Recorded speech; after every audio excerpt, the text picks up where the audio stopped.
27 වෙනි ප්‍රශ්නේ බලන්න ළමයි. ඒක තියෙන්නේ දුරේක්ෂ සම්බන්ධ ගානක්. අපි දුරේක්ෂ ගැන කතා කරලා ප්‍රශ්නෙට යමු. හරි. right. දුරේක්ෂ කියලා කියන්නේ මොකද්ද? දුරේක්ෂ කියන්නේ මොකද්ද කියලා දැන් මොකද දන්නවනේ. පොඩි කාලේ දැන් දුරේක්ෂ ගැන ඉගෙනගෙන තියෙනවා. දුරේක්ෂ වලින් බැලලත් ඇති සමහරව ග්‍රහලෝක නම් මනම් ඒවා දිහා. දුරේක්ෂ කියලා කියන්නේ අනන්තයේ තියෙන වස්තු. ඒ කියන්නේ ග්‍රහලෝක, චන්ද්‍රයා, තාරකා ඒ වගේ ගොඩක් ඈත තියෙන වස්තු දිහා බලන්න. ඒ ඈත තියෙන වස්තු විශාල කරලා බලා ගන්න අපි පාවිච්චි කරන උපකරණයක්, ප්‍රකාශ උපකරණයක් තමයි මේ නක්ෂත්‍ර දුරේක්ෂය කියලා කියන්නේ. හරිද? එතකොට අපිට ඈත තියෙන වස්තු පැහැදිලිව ලොකු කරලා බලා ගන්න අපි පාවිච්චි කරන ප්‍රකාශ උපකරණයක් විදිහට දුරේක්ෂය. අපි අපේ සිලබස් එකේදී ප්‍රධාන ප්‍රකාශ උපකරණ තුනක් ගැන කතා කරනවා. එකක් සරල අන්වීක්ෂය, සංයුක්ත අන්වීක්ෂය සහ දුරේක්ෂය. හරි. දැන් මේ අපි කතා කරන්න යන්නේ මේ තුන්වෙනි එක දුරේක්ෂය ගැන. හරි. දුරේක්ෂය මේකදී ඔයගොල්ලෝ දැනගෙන ඉන්න ඕනේ ප්‍රධාන දේවල් ටිකක් තියෙනවා. හරි මොනවද? කිරණ රූප සටහන අනිවාර්යෙන් පුළුවන් වෙන්න ඕනේ. එක්සෑම් එකේදී එසේ එකකට වගේ ආවොත් එහෙම කිරණ රූප සටහන ඇඳ ගන්න පුළුවන් වෙන්න ඕනේ. හරි ලේසි. ඒ කියන්නේ ඇඳලා ප්‍රැක්ටිස් වෙලා ගියා නම් ඒක ඒ විදිහටම අඳින්නයි තියෙන එක්සෑම් එකට ගිහිල්ලා ලකුණු ගන්නත් ලේසි. අර ගණන් හදලා ගන්නවට වඩා ඒ රූප සටහන ඇඳලා ලකුණු ගත්තා. හරි. අනිත් එක එසේ එකේදී ආවත් නැතත් MCQ එකකට උත්තර ගන්න සමහරවිට මේක ඕන වෙන්න පුළුවන්. කියන්නේ MCQ එකේදී අහන්නේ නැහැ ඔයාලට කිරණ රූප සටහන ඇඳලා පෙන්නන්න කියලා. ඒ වුණාට අර කිරණ රූප සටහන ඔළුව වැවිලා පේන්න ඕනේ. හරි. කියන්නේ අවසාන ප්‍රතිබිම්බය කොහෙද ඇති වෙන්නේ? කිරණ කොහෙද එන්නේ? අතරමැදි ප්‍රතිබිම්බය ඇති වෙන්නේ කොහොමද? අර දුරවල් අතර කියන්නේ ඒ පරතරයන් කොහොමද තියෙන්නේ? දුරවල් කොහොමද තියෙන්නේ? ඒ දේවල් ටික ඒක රූප සටහන වැවිලා පේන්න ඕනේ සංයුක්ත නක්ෂත්‍ර දුරේක්ෂය කියලා කිව්වා. හරි. ඒක නිසා අනිවාර්යෙන් කිරණ රූප සටහන පුළුවන් වෙන්න ඕනේ. ඇඳලා පුරුදු වෙන්න ඕනේ. මේ දැන් අපි දුරේක්ෂය ගැන කතා කරන්න ඕනේ හැමදේම අපි කතා කරනවා මේ වීඩියෝ එකේදී. එතකොට ඒ හැම දෙයක්ම පුළුවන් වෙන්න ඕනේ කිරණ රූප සටහන ඇඳ ගන්න පුළුවන් වෙන්න. හරි. නක්ෂත්‍ර දුරේක්ෂය ගැන කිසිම දෙයක් දන්නේ නැති ළමයෙක් නම් ඔක්කොම දේවල් ටික කතා කරනවා. ඒක නිසා අනිවාර්යෙන් හොඳට අහගෙන කිරණ රූප සටහන හොඳට පුළුවන් කරගන්න, විශාලන බලය හොඳට පුළුවන් කරගන්න, ඊට කාච අතර පරතරය ගන්න විදිය හොඳට පුළුවන් කරගන්න, ඒ ප්‍රතිබිම්බයේ ලක්ෂණ ටික හොඳට පුළුවන් කරගන්න. ඒ ටික ඕකේ කරගත්තම දුරේක්ෂය ගැන දන්න ටික ඇතිවාට MCQ එකකට එසේ එකකට ගොඩ දා ගන්න. right right හරි. එහෙනම් කතා කරමු. මං අඳින්නම් ඔන්න දුරේක්ෂයේ කිරණ රූප සටහන. හරි. ඒතර අපි දැන් මේ අඳින්නේ මොකද්ද? මාතෘකාවක් දාගමු අපි. නක්ෂත්‍ර දුරේක්ෂයක සාමාන්‍ය සීරු මාරුව තමයි අඳින්නේ. හරි. ඒ සාමාන්‍ය සීරු මාරුව කියන්නේ මොකක්ද? ඇයි එහෙම කියන්නේ කියන එක අපි ඉස්සරහට කතා කරමු. හරි. සීරු මාරුවේ කිරණ රූප සටහන.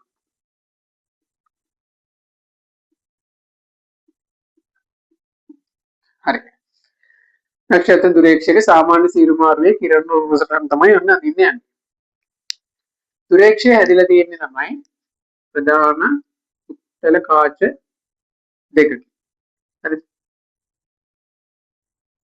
ඒක ප්‍රධාන අක්ෂය වගේ වෙන ගන්නවා. ඒතර ඒ ප්‍රධාන අක්ෂය මතම මෙන්න මෙහෙම තව කාචයක් තියෙනවා.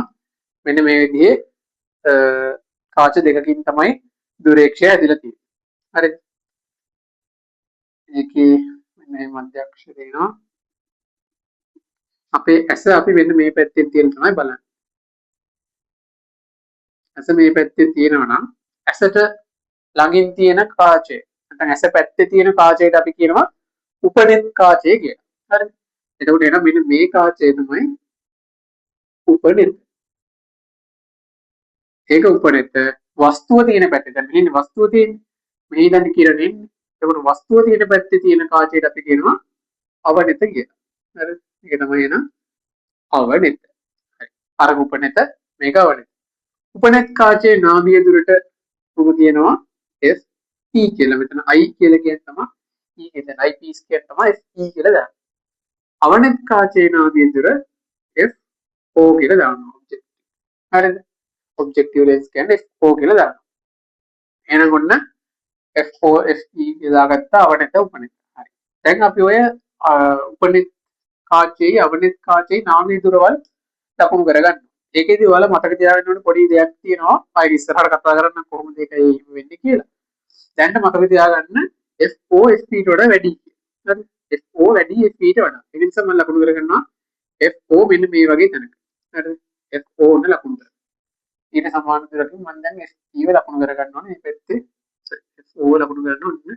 F4. මම අවනෙත් කාචේ නාභී දුරවල් ටික ලකුණු කරගත්තා. දැන් උපනෙත් කාචේ නාභී දුර. මේකෙදි විශේෂත්වයක් තියෙනවා ළමයි අර අන්වීක්ෂ වලට වඩා මේකෙදි උපනෙතේ සහ අවනෙතේ නාභීය දුරවල් නැත්නම් නාභීය ලක්ෂ්‍ය තියෙන එකම තැන. හරි. නාභීය ලක්ෂ්‍යය තියෙන එකම තැන. ඒ කියන්නේ F4 තියෙන්නේ මෙන්න මෙතනමයි FE තියෙන්නේ ඔන්න ඔය ලක්ෂ්‍යයම තමයි. හරි. එතකොට මෙතන F4 සහ FE දෙකම තියෙනවා. එතකොට මෙන්න මේ දුර කියන්නේ මෙන්න මේ දුර FE මෙන්න මේ දුර F4 හරිද?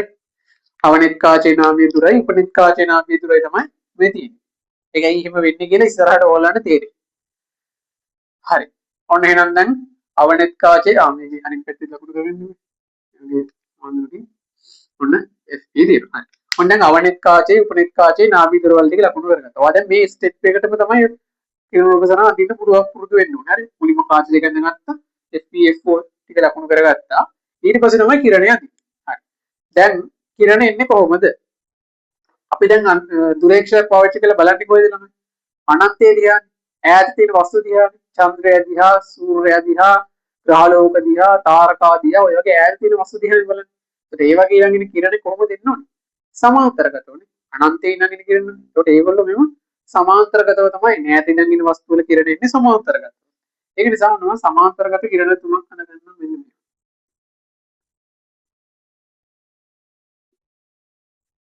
මෙන්න මේ විදිහට ඔන්න කිරණ තුනක් එනවා. සමාන්තරගතව තමයි එන්නේ. අනන්තයේ ඉඳන් එන්නේ මේව. අනන්තයේ ඉඳන් එනවා. හරි. අනන්තයේ ඉඳන් එන වස්තුවක අනන්තයේ තියෙන වස්තුවක ප්‍රතිබිම්බ හැදෙන්නේ කොහෙද ළමයි? උත්තර කාශයකට අනන්තයේ තියෙනවා. දැන් කොහොම සමාන්තරගත කිරණ આવොත් එහෙම කොතනද ප්‍රතිබිම්බ හැදෙන්නේ? ඒක අපි උත්තර කාශයෙන් දැනගෙන ඉන්න ඕනේ. හරි. උත්තර කාශයකට අනන්තයේ තියෙන වස්තුවක ප්‍රතිබිම්බ හැදන්නේ නාභිය මත. නාභියේ තියෙන වස්තුවක ප්‍රතිබිම්බ හැදන්නේ අනන්තය. හරි. ඔය දෙක දැනගෙන ඉන්න එපා. මොකද අනන්තයේ තියෙන වස්තුවක ප්‍රතිබිම්බය හදන්නේ නාභිය මත, නාභිය මත තියෙන වස්තුවක ප්‍රතිබිම්බය හදන්නේ අනන්තය. හරි. එහෙනම් මෙතනදී දැන් මේ කිරණ එන්නේ අනන්තේ ඉඳන්. එහෙනම් ප්‍රතිබිම්බය හැදෙන්න ඕනේ කොතනද? මෙන්න මේ අවනෙත් කාචේ නාභිය මත. අවනෙත් කාචේ නාභිය කියන්නේ මෙතන. එහෙනම් මේ අක්ෂය මත තමයි දැන් ඔන්න අතරමැදි ප්‍රතිබිම්බය. නැත්නම් මේ මූ හදන ප්‍රතිබිම්බය හැදෙන්නේ.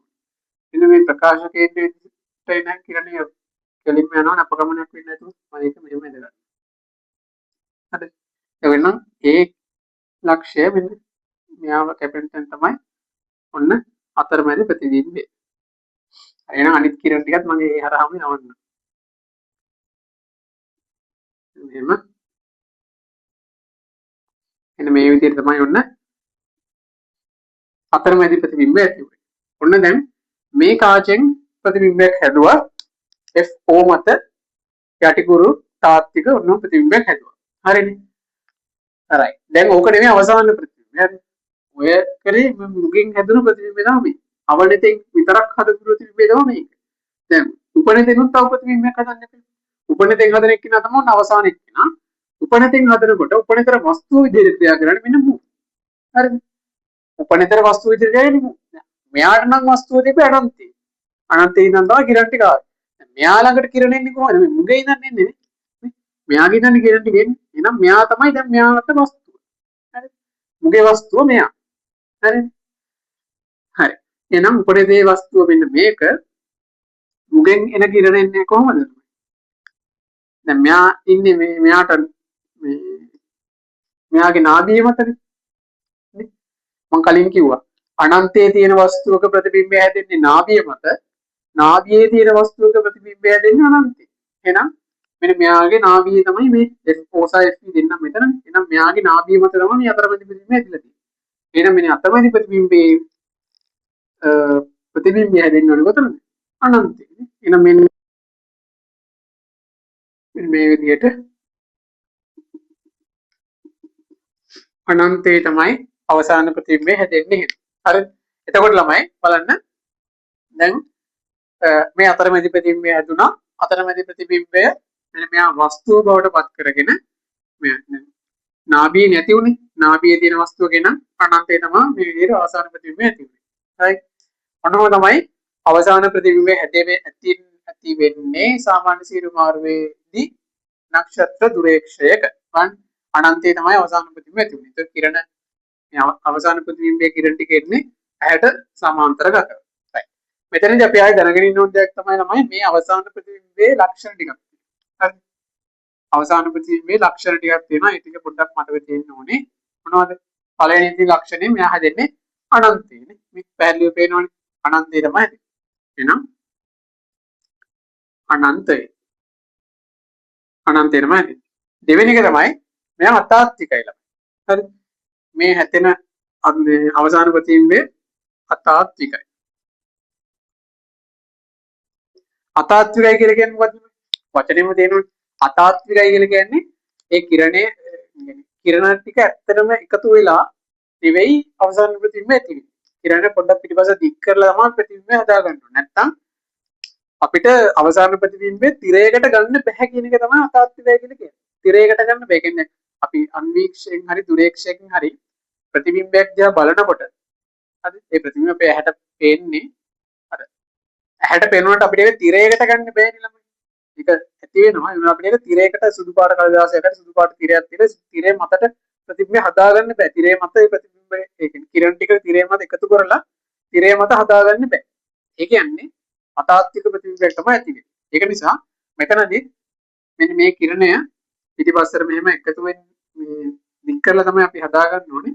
එහෙනම් එතන ඇති වෙන ප්‍රතිබිම්බය අතාත්විකය කියලා මතක තියාගන්න. අනිත් දේ තමයි ඔය ප්‍රතිබිම්බය යටිකුරුයි. හරි.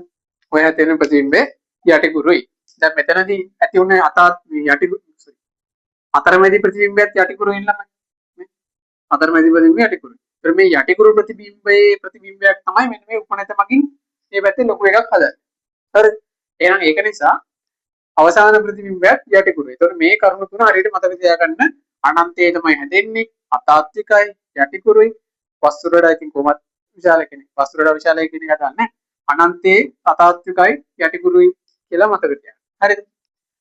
right. එහෙනම් ඔන්න ඔය කාරණා ටික මතක තියාගන්න ඕනේ. ප්‍රතිබිම්බයේ ලක්ෂණ ගැන කතා කරනවා. ඊට පස්සේ දැන් මේක ළමයි නක්ෂත්‍ර දුරේක්ෂක සාමාන්‍ය සීරු මාරුවේ කියලා මොකද කරන්නේ? ඒක මොකක්ද මේ සාමාන්‍ය සීරු මාරුව කියන්නේ? මම ඔයාලට කලින් කිව්වා මේ කියන්න කියලා. සාමාන්‍ය සීරු මාරුව කියලා කියන්නේ මෙන්න මේකයි. සාමාන්‍ය සීරු මාරුවද සාමාන්‍ය නොවන සීරු මාරුවද කියලා අපි එක වෙන් කරගන්නේ අවසාන ප්‍රතිබිම්බය හැදෙන තැන අනුව. හරි. අවසාන ප්‍රතිබිම්බය හැදෙන තැන අනුව තමයි අපි තීරණය කරගන්නේ මොන අවසාන සාමාන්‍යද සාමාන්‍ය නොවනද කියලා. දුරේක්ෂයක නම් මෙන්න මේ වගේ දුරේක්ෂයක නම් සාමාන්‍ය සීරු මාරුව කියලා කියන්නේ අවසාන ප්‍රතිබිම්බය අනන්තයේ හැදෙන එකකට. එන්න මෙන්න මේ අවස්ථාව. සාමාන්‍ය සීරු මාරුවනේ. ඒතර අවසාන ප්‍රතිබිම්බය හැදෙන අනන්තයේ. ඒතර මේකෙදි සාමාන්‍ය සීරු මාරුවේදී අවසාන ප්‍රතිබිම්බයේ විෂය දෘෂ්ටි අවුදුරේ හැදුණා නම් අපි කියන සාමාන්‍ය නොවන සීරු මාරුව කියලා. අපිට අපේ සිලබස් එකේ ප්‍රධාන ප්‍රකාශ උපකරණ තුනක් හම්බෙනවා. සරල අන්වීක්ෂය, සංයුක්ත අන්වීක්ෂය සහ දුරේක්ෂය. මේ ප්‍රකාශ උපකරණ තුනේදී අපිට අවසාන ප්‍රතිබිම්බය හදා ගන්න පුළුවන් තැන් දෙකක් තියෙනවා. අවසාන ප්‍රතිබිම්බය හදා ගන්න පුළුවන් තැන් දෙකක්. එක්කෝ විෂය දෘෂ්ටියේ අවම දුරේ නැත්නම් අනන්තය. හරි. විෂය දෘෂ්ටියේ අවම දුරේ හරි අනන්තයයි. විෂය දෘෂ්ටියේ අවම දුරේ හදා ගන්න එකේ වාසිය තමයි අපිට වැඩි විශාලනයක් ගන්න පුළුවන් විෂය දෘෂ්ටියේ අවම දුරේ හදනකොට. හැබැයි අනන්තයේ හදනකොට වැඩි විශාලනයක් ගන්න බෑ. හැබැයි එතනදී වෙන වාසියක් තියෙනවා. මෙන්න මේකයි වාසිය. දැන් මේ තියෙන්නේ දුරේක්ෂය. මෙතනදී අවසාන ප්‍රතිබිම්බය අපි හදාගත්තේ අනන්තය. ඇයි අපි දුරේක්ෂයේ අවසාන ප්‍රතිබිම්බය අනන්තය හදාගත්තේ? ඒක තමයි දැන් කතා කරන්නේ. අපි බලන්නේ මම කලින් කිව්වා වගේ දුරේක්ෂයකින් අපි බලන්නේ ඈත තියෙන වස්තු දිහා. චන්ද්‍රය දිහා, තරු දිහා, ග්‍රහ වස්තු දිහා, ඒ වගේ ඈත තියෙන වස්තු දිහානේ බලන්නේ. එතකොට දැන් කවුද වගේ බලන්නේ? අපි නම් නිකන් දුරේක්ෂයක් කරගෙන ආතල් එකට පොඩ්ඩක් හඳ දිහා බලලා පොඩ්ඩක් හරි හඳ ලස්සන පේනවා. බ්‍රහස්පති ග්‍රහය හරි ලස්සනට පේනවා කියලා අපි නිකන් එහෙම කිව්වට ඕවා ගැන පරීක්ෂණ කරන කට්ටිය අර ඇස්ට්‍රොනොමි කරන කට්ටිය ඒව ගැන ග්‍රහලෝක ගැන පරීක්ෂණ රිසර්ච් අරන් මොනවා ඒව කරන කට්ටිය ඒගොල්ලෝ කරන්නේ ඒව දිහා පැය ගණන් ඒගොල්ලන්ට බලන් ඉන්නවා. දැන් අපි චන්ද්‍රග්‍රහණයක් වගේ එකක් තිබ්බම තමයි බලන්නකො චන්ද්‍රයාගේ වෙනස් වීම සිද්ධ වෙන්න කොච්චර වෙලා යනවද කියලා පැය ගණනක් යනවනේ.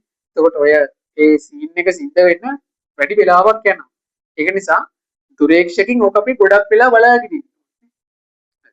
අපි ඒක එහෙම මෙරාට ඔය පරීක්ෂණ කරන කට්ටියට ඔය ග්‍රහ ලෝකයක පොඩි පොඩි වෙනස් වීම් සිද්ධ වෙන්නේ. එතකොට මේ මූවමන්ට්ස් හරි එමීට සිද්ධ වෙන්නේ.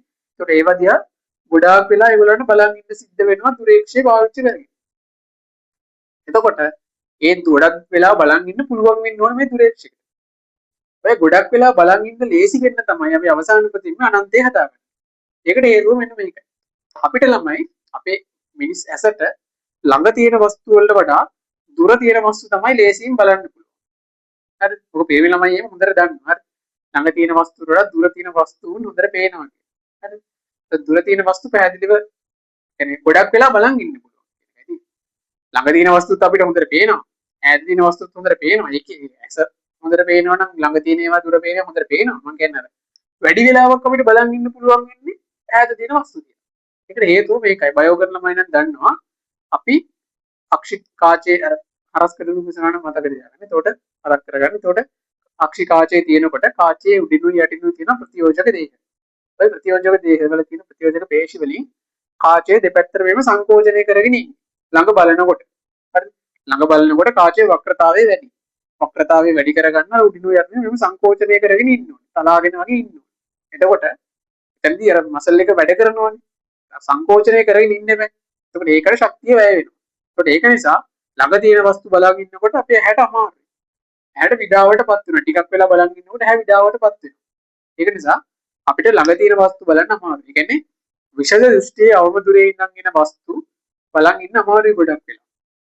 හැබැයි අනන්තයේ තියෙන වස්තු බලනකොට ඈත තියෙන වස්තුවක් බලනකොට ඈත තියෙන වස්තුවක් දිහා බලනකොට ළමයි ඒ කිරණ එන්නේ සමාන්තරගත.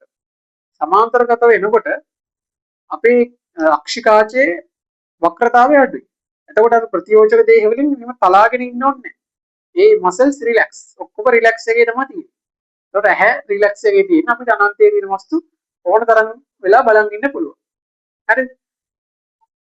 අනන්තයේ තියෙන වස්තු දිහා ඕන තරම් වෙලා බලන් ඉන්න පුළුවන්. ලේසියෙන් අවුලක් නැහැ බලන් ඉන්න පුළුවන්. එහෙනම් අපි අනන්තයේ තියෙන වස්තු හොඳට ලස්සනට බලා ගන්න පුළුවන් නම් ගොඩක් වෙලා මෙයාගෙන් දැන් ගොඩක් වෙලා බලාගෙන ඉන්නවනේ. ඒක නිසා අපි මේ අවසාන ප්‍රතිබිම්බේ ඉඳන් එන කිරණ ටික අනන්තයේ ඉඳන් එන විදිහට හදා ගන්නවා. එහෙම හදා ගන්න තමයි මෙයාගේ නාභිය මතයම හදාගන්නේ. හරි. නාභිය මත හදුනම මේ කිරණ අනන්තයේ ඉඳන් එනවා වගේ හදා ගන්න පුළුවන්. ඔන්න ඕක තමයි හේතුව. හරිද? ගොඩක් වෙලා බලන් ඉන්න ඕන නිසා අනන්තයේ හදාගත්ත අවසාන ප්‍රතිබිම්බේ ඒක තමයි සාමාන්‍ය අවස්ථාව. සාමාන්‍ය සීරුමාරුව. ඒත් සාමාන්‍ය නොවන සීරුමාරුව කියලා කියන්නේ මම කියවන දැන් දෙකයි හදා ගන්න පුළුවන්. එක්ක අනන්තයේ නැත්නම් විෂ දෘෂ්ටි අවුල්. සාමාන්‍ය සීරුමාරුව කියලා කියන්නේ අනන්තයේ තියෙන එක නම් සාමාන්‍ය නොවන සීරුමාරුව කියලා කියන්නේ විෂ දෘෂ්ටි අවුදුරේ හදාගන්න එක. අන්වීක්ෂවල නම් ඔක අනිත් පැත්ත. අන්වීක්ෂණ දැන් මුලදී සාමාන්‍ය ළමයින්ට අන්වීක්ෂණ පිටින් ගෙනනම් අපිට වැඩි වෙලාවක් බලන් ඉන්න අනන්තය හදාගත්තා නම් හොඳයි නේ. නෑ. අන්වීක්ෂදී අපිට ළමයි ගොඩක් වෙලා බලන් ඉන්න ඕනේ නෑ. අන්වීක්ෂදී සීන් එක තියෙන අර ස්ලයිඩ් එකක් ගත්තා දැම්මා බැලුවා මයික්‍රෝ ඔර්ගනිසම් කෙනෙක් හරි මොකක් හරි සෙල් එකක් හරි මොකක් හරි එහෙම තියෙනවා ටිෂු එකක් හරි ඒක දිහා බැලුවා හරි ඒකේ මාර වෙනස්කම් නැත්නම් අඳුරගන්න තියෙන දේවල් පාර්ට්ස් නම් මනම් ඒ පාට නම් මනම් ඒවට ටික අඳුනගත්තා ඊට පස්සේ ඒක අයින් කරා හරි ඊළඟ දාගත්තා ඊට පස්සේ හරි ඒ විදිහට අපිට අර ගොඩක් වෙලා ඒක දිහා බලන් ඉන්න ඕන වෙන්නේ නැහැ පැය ගාණක් බලන් ඉන්න ඕන වෙන්නේ නැහැ දැම්මා බැලුවා ඕකේ හරි ඒත් පැය ගාණක් බලන් ඉන්න ඕනේ නැහැ මයික්‍රොස්කෝප් එකෙන් පාවිච්චි කරලා දැන් ඔය මෙඩිසින් වලදී එහෙම පාවිච්චි කරන සර්ජරිස් වලදී එහෙම පාවිච්චි කරන සමහර මයික්‍රොස්කෝප්ස් තියෙනවා. එතකොට ඒ වගේදී අපිට ඉතින් අර ගොඩක් වෙලා සර්ජරි කරන්න බලන් ඉන්න වෙන්න පුළුවන්. එතකොට ඒ වගේදී වෙනම මෙකැනිසම් එකක් තියෙන. දැන් අපි මේ කතා කරන්නේ ඕලගේ ලැබ් එකේ තියෙන සංයුක්ත අන්වීක්ෂය ගැන. හරි. එතකොට ඒවට අපිට පැය ගණන් බලන් ඉන්න ඕනේ නැහැ. ඒක නිසා එහෙම අර මේ අවසාන ප්‍රතිම අනන්තය හදාගන්න ඕනේ නැහැ. එතනදී විෂය දෘෂ්ටි අමුදුරේ හදාගන්න එක තමයි වාසිය. මොකද මම කිව්වා විෂය දෘෂ්ටි අමුදුරේ හදාගන්නකොට විශාලණිය වැඩි. වැඩි විශාලණයක් ගන්න පුළුවන්. හරි. ඒක නිසා අන්වීක්ෂවලදී අපි අවසාන ප්‍රතිබිම්බය හදාගන්නේ විෂය දෘෂ්ටියේ අවම දුරේ සාමාන්‍ය සීරු මාරු වෙදී. සාමාන්‍ය අවස්ථාවේදී ක්‍රියා දෘෂ්ටි අමුද්‍රේ හදාගන්න. එහෙනම් සාමාන්‍ය නොවන අවස්ථාවේදී අනන්තය හදාගන්න. මේකෙදී නම් සාමාන්‍ය සීරු මාරු හදාගෙන අනන්තේ සාමාන්‍ය නොවන එකේදී නම් විෂය දෘෂ්ටි අමුද්‍රේ. ඕක පටලව ගන්නද මතක තියාගන්න. right. ඊට පස්සේ අපි මේ දුරේක්ෂය ගැන කතා කරනවා ආයෙ දැනගෙන ඉන්න ඕන ප්‍රධානම දෙයක් තමයි මෙයාගේ විශාල වෙන බලය. විශාල බලයේ සමීකරණය FO බෙදීම FE. අමාරු නෑනේ. එළිමෙදින් FO එකක් මේ මෙයාගේ නාමයේ දුර උගේ නාමයේ දුර බෙදන්නයි දී. අනිවාර්යෙන් මතක තියාගන්න එක්සෑම් එකේදී අහනවාමයි දුරේක්ෂය සම්බන්ධ ගණක් ආව. හරි. එතකොට දැන් මේකෙදී පැහැදිලිව තේරෙන්න ඕනට මේ M වැඩි වෙන්න නම් FO තමයි වැඩි වෙන්න FE අඩු වෙන්න ඕනේ. එහෙනම් ඒකෙලු තේරෙනවා මම අර මුලින්ම ඔයගොල්ලන්ට කිව්වේ මේක අඳිනකොට FO වැඩි පුරාන් දින්න FE චූටියට අඳින්න කියලා. FO වැඩි වෙන්න ඕනේ FE අඩු වෙන්න ඕනේ මේ සමීකරණවලට ඒක තේරෙනවා. ආයෙ ඔයගොල්ලෝ දැනගෙන ඉන්න ඕන දෙයක් තමයි මෙතනදී ළමයි මේ බලන්න මං කාච දෙක අතර පරතරය සිම්බල් D කියලා ලකුණු කරොත් ඔයගලන්ට පේනවා මේ කාච දෙක අතර පරතරය සිම්බල් D සමාන වෙන්නේ මේ FO ධන FE ට. ඒ කියන්නේ මේ දෙන්නගේ නාභි දුරවල් අතර එකතුවට සමාන වෙනවා කාච දෙක අතර පරතරය. එහෙනම් ඒකත් මතක තියාගෙන ඉන්න ඕන එකක් අනිවාර්යෙන්ම කාච දෙක අතර පරතරය සමානයි FO ධන FE කියන එක. හරි. අය අර කලින් කිව්වේ FO වැඩි FE ට වඩා කියන එකත් මතක තියාගෙන ඉන්න. එතකොට දැන් දුරේක්ෂයක FO FE ට වඩා වැඩි කියලා ඔයගොල්ලෝ දන්නවනේ. එහෙනම් ඒකෙන් මතක තියාගන්න අන්වීක්ෂය නම් ඒක අනිත් පැත්ත කියලා. හරි. අන්වීක්ෂයක නම් FE තමයි වැඩි FO ට වඩා. දුරේක්ෂයක නම් FO උඩ තියෙන්නේ. දැන් M වැඩි කරගන්න නම් FO වැඩි වෙන්න ඕනේ. දැන් FO වැඩි FE දුරේක්ෂයක අන්වීක්ෂයක අනිත් පැත්ත. හරි. එහෙනම් මෙන්න මේ සමීකරණ දෙක අනිවාර්යෙන් මතක තියාගෙන ඉන්න ඕනේ. දුරේක්ෂ සම්බන්ධ ගානක් આવොත් නම් ඕක එනවා ළමයි. හරි. S එකකට ආවත් වෙනවා MC වලට ආවත් වෙනවා. ඒක නිසා මේක අනිවාර්යෙන් මතක තියාගන්න. ඔතනින් ඔයගොල්ලන්ට M දීලා FO මොකක් හරි දීලා FE හොයන්න කියන්න පුළුවන්. නැත්තම් මේ කාච දෙක අතර පරතරය දීලා මොකක් හරි එකක් අහන්න පුළුවන්. ඉතින් මෙන්න මේ සමීකරණ දෙක ලොවෙත් මතක තියාගන්න ඕනේ අනිවාර්යෙන්ම. අමාරු නෑනේ. FO විදිහට FO දන FE. හරි. right. එහෙනම් ඔන්න ඔය ටික තමයි දුරේක්ෂය ගැන ඔයගොල්ලෝ දැනගෙන ඉන්න ඕනේ. හැමදේම වගේ කිව්වා අනිවාර්යෙන් මතක තියාගන්න ඕනේ ඔය දේවල් ටික. right. එහෙනම් දැන් බලමු මේ අපිට දීලා තියෙන ප්‍රශ්නේ ටික. හරි. ඒකදී ඉන්නේ නක්ෂත්‍ර දුරේක්ෂයක් සාමාන්‍ය සිරුමෝර අවස්ථාවේ පවත්වාගෙන නැtei. කියන්නේ මෙන්න මේ අවස්ථාවේ තමයි තියෙන්නේ. ඒ අවසාන ප්‍රතිබිම්බයේ යටිකුරුය. හරි. අවසාන ප්‍රතිබිම්බයේ යටිකුරුය. කිරණ රූප සරණ දැන් නැවෙන්න ඕනේ. හරි. මේ වගේ මේ දුරේක්ෂය සම්බන්ධ ගණනක් આવොත් එම ඔයාලට මේ කිරණ රූප සරණ අනිවාර්යෙන්ම ලැබිලා පේනවා. දුරේක්ෂය විතරක් නෙවෙයි සාමාන්‍ය මේ සංයුක්ත අන්වීක්ෂය, සරල අන්වීක්ෂය කිරණ රූප සරණ ඔළුවේ වැවෙන්න ඕනේ අනිවාර්යෙන්. නැත්තම් අමාරු උත්තර ගන්න. B අවසාන ප්‍රතිබිම්බය තාත්විකයි. ඒකත් වැරදිනේ. අතාත්විකයි. ඒක වැරදි. අතාත්විකයි මම කිව්වා. සංයුක්ත අන්වීක්ෂිත අතාත්විකයි සරල අන්වීක්ෂිත සරල අන්වීක්ෂණ තාත්වික විතර ගන්න පුළුවන්. ඒකට මේ අතාත්වික සරල අන්වීක්ෂිත අතාත්විකයි තමයි. එහෙනම් මෙතනදී ප්‍රතිබිම්බයේ තාත්වික නෑ අතාත්විකයි. ඒක නිසා B ප්‍රකාශය වැරදි. හරි. මේවා කටපාඩමින් මතක තියාගන්න නෙවෙයි කිරණ රූප සරණත් එක්ක මතක තියාගන්න ඒක ඔළුවෙම වෙන්න ඕනේ. C කාච අතර පරතරයේ කාචවල නාභිදුර වල එකතුවට සමානයි. හරි මම කියවනේ මේ පැහැදිලි පේනවනේ. FO දන FE කියන මේක දැක්කම තමයි මතකෙ ඉන්නේ. නිකන් අර කටපාඩමින් මතක තියාගන්නට වඩා ලේසියිනේ. ඒකින්ද කිරණ රූප සරණ ඔළුවෙම වෙන්න ඕනේ. එහෙනම් මේක ළමයි A සහ C පමණක් සත්‍ය වෙන උත්තරේ තුන්වෙනි එක තමයි එන්නේ. ඔන්න දුරේක්ෂය ගැන හැමදේම වගේ කතා කරා. ඒක නිසා මේවා අනිවාර්යෙන් මතක තියාගන්න. හරි.